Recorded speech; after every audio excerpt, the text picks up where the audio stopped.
Bueno, pues buenos días, tardes o noches, según desde dónde nos veáis y cuándo nos veáis. Y aunque no es muy común que tengamos en Comunidad Filosófica vídeos, porque siempre los materiales que vamos dejando los dejamos en el blog, pero hoy tengo la suerte de contar con Mireia García Rodríguez, que ella es doctora de Filosofía y máster de Estudios Sociales en Ciencia. Además, es vicepresidenta del Centro de Filosofía para Niños, la directora de la revista Pensar Juntos, la revista iberoamericana de filosofía para niños, y la presidenta del Centro de Filosofía para Niños en el Principado de Asturias. Miriam, muchas gracias por estar aquí y regalarnos este ratito de tu tiempo libre. Encantada, ¿eh? Muchísimas gracias a ti por invitarme.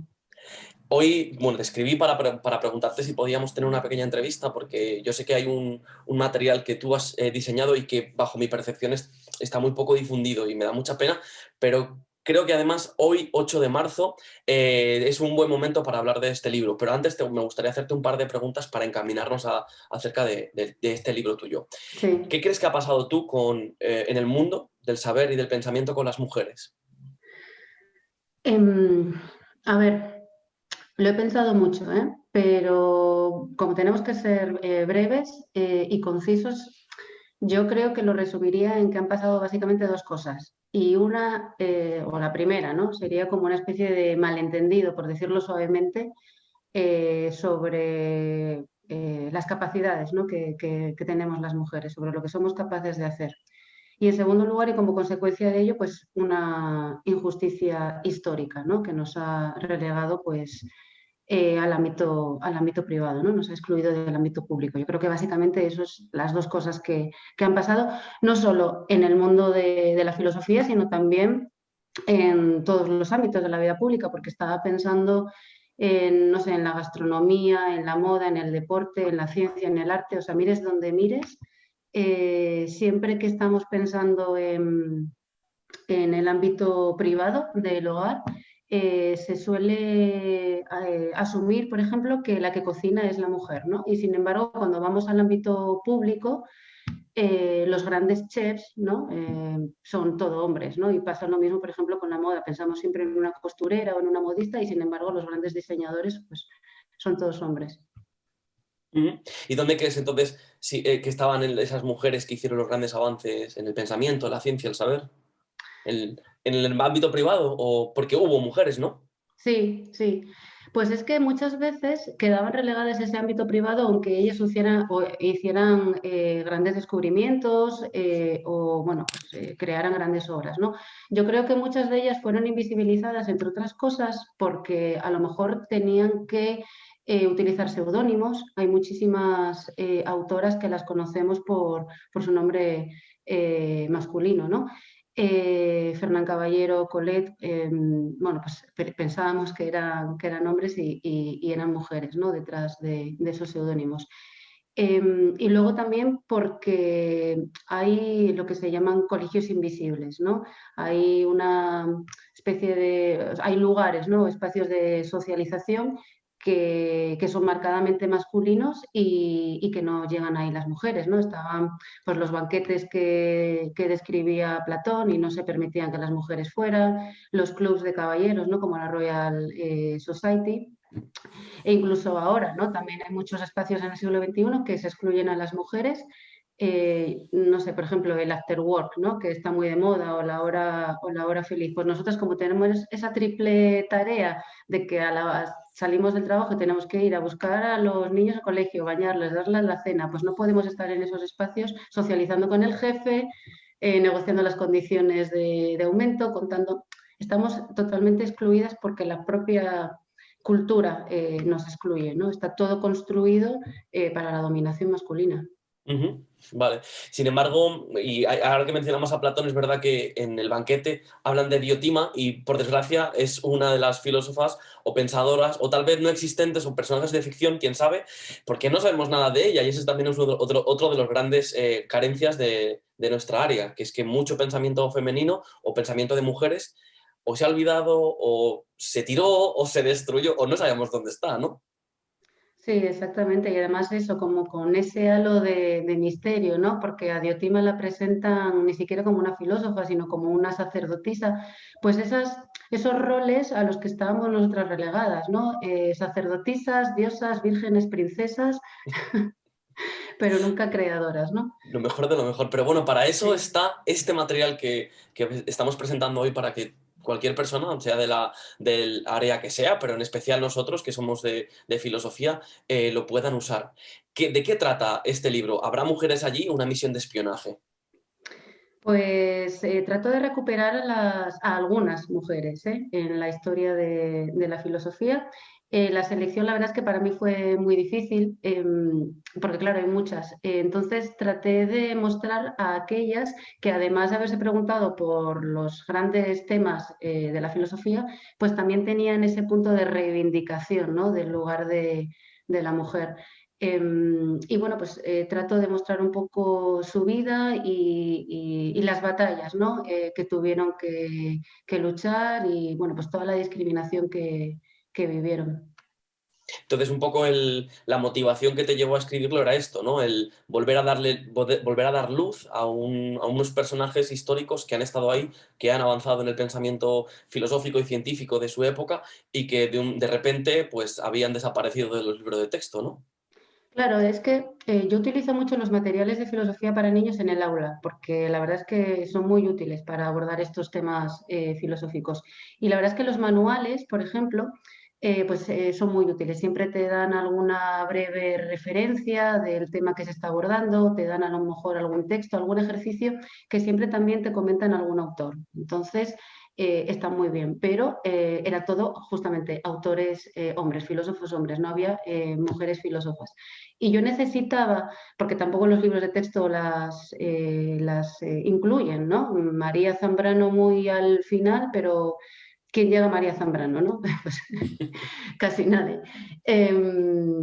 Porque apenas ya nos cuesta llegar a Ortega y Gasset. Bueno, total, que yo decía, bueno, es que yo necesito crear unos materiales para poder trabajar filosofía para niños en el aula, pero que mostrarles también las pensadoras, ¿no? Y entonces, bueno, pues este libro es el resultado un poco de esa creación de materiales que yo voy elaborando, ¿no? Ujú. Antes de pasar a esta parte que hablamos de la relación del material con filosofía para niños, sí me gustaría que nos comentaras y nos dieras algunas pinceladas acerca de los personajes de Camila y Sofos. ¿Quiénes son? ¿Cómo es esa investigación que llevan a cabo y demás? Bueno, Camila, tengo que decir que es mi sobrina Camila, que ahora ya tiene 15 años, pero bueno, cuando yo empiezo a pensar en este libro, pues tenía 9, 10 años aproximadamente, que era la edad para la que yo tenía proyectada, bueno, pues la edad de los lectores, ¿no? Y las lectoras. Y bueno, pues ese es mi homenaje para ella. Y Sofos, obviamente Sofos es un nombre que viene del griego, ¿no? Y que significa sabiduría, ¿no? Es el sabio.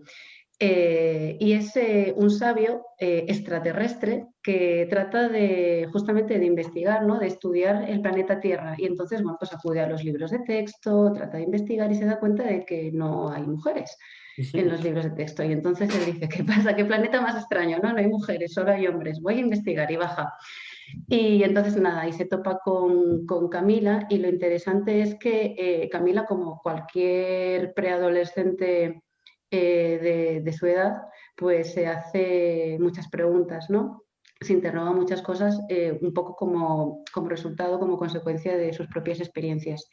Y siempre que tiene una pregunta filosófica, pues acude a Sofos y Sofos con su reloj mágico de viaje en el tiempo, pues le lleva a aquel espacio y lugar donde hubo una mujer que se preguntó, ¿no? Y que trató de resolver esos problemas que también se hace Camila. Entonces, bueno, es un viaje en el tiempo acompañada por un extraterrestre y bueno, es un es un viaje también de crecimiento también de ella, ¿no? Ella Ujú. también va dándose cuenta de que es un poco filósofa también. Ajá. Y también vemos alguna escena en la que Camila está con sus compañeros del instituto, del colegio, en un partido de fútbol o en un campo de fútbol. Es decir, que también se ambienta un poco dentro de la realidad de los propios niños, niñas y de las adolescencias, ¿no? Sí, sí, sí. En ese sentido sigo un poco la misma línea que filosofía para niños. Todas las novelas de filosofía para niños sí que es verdad que hay situaciones que ocurren en el hogar, como también pasa aquí en este libro, pero la mayoría de las veces ocurren en el centro educativo, ¿no? Con los compañeros de clase. Y si bien es cierto que yo quiero contar un poco la vida y la obra de estas mujeres. Hay una primera parte de diálogo que ahí no descubres nada, ¿no? Como en las novelas de filosofía para niños. Son situaciones que les pasan a ellos, ¿no? Que les pasa, por ejemplo, a Camila con sus amigas o con sus compañeros de clase, y que eso es lo que despierta un poco la problemática, ¿no? A abordar en ese capítulo en concreto. Entonces tiene diálogo, tiene preocupaciones de los niños y los adolescentes. Sí. ¿Qué más tiene que podríamos decir? ¿Esto también está ambientado o inspirado o contagiado por el programa de filosofía para niños de Sharp y Lippmann? Pues tiene también al final de cada sección, digamos, para seguir pensando, ¿no? Un Ujú. apartadito de para seguir pensando con unas pequeñas actividades, ¿no? Propuestas didácticas. Pues, por ejemplo, en el caso que ya comentabas antes, ¿no? Del capítulo donde donde están en esa cancha de fútbol, pues lo que ocurre ahí es que los niños no dejan jugar a las niñas, ¿no? A fútbol, porque se supone que las niñas no saben jugar, y bueno, hay una discusión que se genera que hace a Camila pensar sobre cómo se ganan los derechos, de dónde vienen esos derechos, etcétera, ¿no? Ujú. Eso le lleva a viajar con Sofos a la Francia de finales del siglo XIX, ¿no? La Revolución Francesa, y conocer a Olimpia, ¿no? Bueno, pues la propuesta didáctica que propongo, ¿no? En el libro, es que ellos mismos, los alumnos, las alumnas, creen su propia declaración de derechos, ¿no? Entonces, bueno, hay una propuestilla ahí. En realidad, cada una de las propuestas de los capítulos siguen como un hilo conductor. Yo pretendo que el resultado final de haber trabajado todo el libro te dé como una construcción con una coherencia, ¿no? Desde Cristina de Pizán, que crea su ciudad de las damas, y entonces nos inventamos una ciudad o un país. Luego ese país o ciudad tiene que tener una declaración de derechos, que lo vemos con Olimpia. Luego está Flora Tristán, que está también, ¿no? Con la lucha por los derechos. Es un capítulo que entra muy en el tema de la política también. Entonces les pido que, una vez que hemos creado nuestra ciudad, una vez que hemos creado nuestra declaración de derechos, pues que creemos también un partido político para la defensa de esos derechos. Entonces tiene todo como una continuación, una cosa se sigue de la otra. Ujú. Vale. Y yo sé que es muy difícil, porque como siendo autora de un libro así, es muy difícil quedarse con algo así, pero ¿de cuál capítulo te sientes más orgullosa de haberlo creado y construido? Pues es que de ninguno y de todos me pasa claro, que ninguno está del todo completo, ¿no? Siento que en algunos me dejo llevar un poco más por la literatura, en otros me gusta más, entonces está como más disfrutón, ¿no? De leer desde el punto de vista de la literatura. Otros a lo mejor, al tener yo que explicar ciertos conceptos filosóficos, están, ¿verdad?, un poquito más rígidos en ese Ujú. sentido. En otros capítulos, pues me gusta mucho la propuesta didáctica, no sé, no están completos, me gustan un poco todos, pero yo creo que los dos primeros quizás son los que más disfruté en escribir, Ujú. porque en el primero hablo de Diotima y en el segundo de Hildegarda, ¿no? Porque bueno, tienen esa proyección también histórica de que voy de la antigua, medieval, moderna, contemporánea. Y la verdad es que eran las dos, ya lo comentaste antes, ¿no? Con Diotima, eran las dos mujeres que yo menos conocía, que tuve que investigar más sobre ellas. Y creo que los disfruté más escribirlos por eso, ¿no? Por el aprendizaje que me dieron. Ujú. Y ya un poco para terminar, porque tú has hecho un trabajo de investigación para rescatar el pensamiento de muchas mujeres pensadoras, creadoras en su campo. em, ¿Cómo crees que será 20 años esto? ¿Crees que ahora tendremos que seguir investigándolas? ¿Seguirán en el olvido? ¿Ya estaremos en un espacio en el que hombres y mujeres tengan un lugar equitativo? ¿O cómo crees que será esto en un futuro? Yo estoy muy optimista. Estoy muy optimista. Yo no sé si recuerdas que tuvimos una entrevista también hace bastantes años, en 2018, y era más pesimista. Pero yo creo que ha pasado algo a partir del 8 de marzo, de la huelga del 8 de marzo de 2018.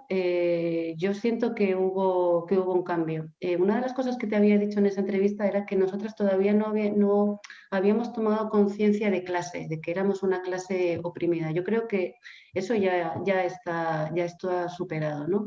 Y han pasado muchas cosas. Hay movimientos como el de Me Too, el movimiento del uso de la E como género neutro, el que nos hayamos apropiado también bueno, apropiado no, pero quiero decir que hayamos hecho unión, ¿no?, con el movimiento LGTBIQ. Ujú. Están pasando muchas cosas que yo creo que ya no hay vuelta atrás en ese sentido. Y cada vez más yo sé de movimientos, de profesoras también de secundaria que están reivindicando ¿cómo se dice?, la recuperación, ¿no?, de las mujeres filósofas en los libros de texto. En fin, soy optimista. Incluso en el aula lo vives, ¿no? Antes era menos común, ¿no?, que todas las alumnas, que todas las adolescentes, niñas, mujeres con las que te encontrabas, era menos común que estuviéramos todas a una, ¿no? Siempre había alguna que decía, pues yo esto del feminismo no lo entiendo, porque en mi casa, entonces hay Ya, como más conciencia de que no se sí, trata sí, de sí, sí. cómo es en mi casa o cómo lo has vivido tú o que tú no hayas sufrido una discriminación, se trata de que nosotras como clase lo hemos sufrido. Entonces, bueno, soy optimista, yo creo que de aquí para adelante va a ir la Ujú. cosa, vamos, rodadísima. Y de hecho, bueno, habrá que seguir luchando, habrá que seguir No, por defendiendo supuesto. lo ganado, ¿no? Y también seguir convenciendo a otros hombres para que vean que esto no es un movimiento peligroso, sino que el feminismo también ayuda a los hombres y a las masculinidades y demás. Sí. Mencionabas materiales que se están dando, por ejemplo, el de Lola Cabreja, si mal no recuerdo, que es un manual de historia de la filosofía muy chulo para segundo de bachillerato, en el que ya tienes los pares filósofas y entonces solamente falta ya que se haga institucional y que realmente el acceso a la mujer filósofa, a la pensadora, también esté en nuestros planes de estudios tal cual y sigue estando el del hombre. Pues Claro. Miriam, por mi parte, nada más. Yo agradecerte muchísimo tu trabajo y ojalá que sigas descubriéndonos, sobre todo para todas las edades, a más mujeres pensadoras, científicas, investigadoras e inventoras, para que podamos seguir compartiendo contigo espacios de diálogo, de escucha y sobre todo también de fomento de la investigación en las niñas y en las mujeres científicas.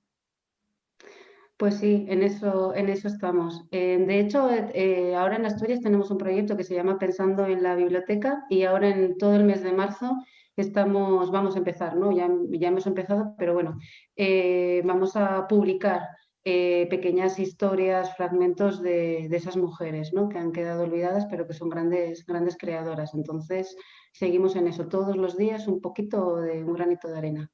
Pues ahí seguiremos atentos. Gracias, Miriam. Sí, gracias a ti.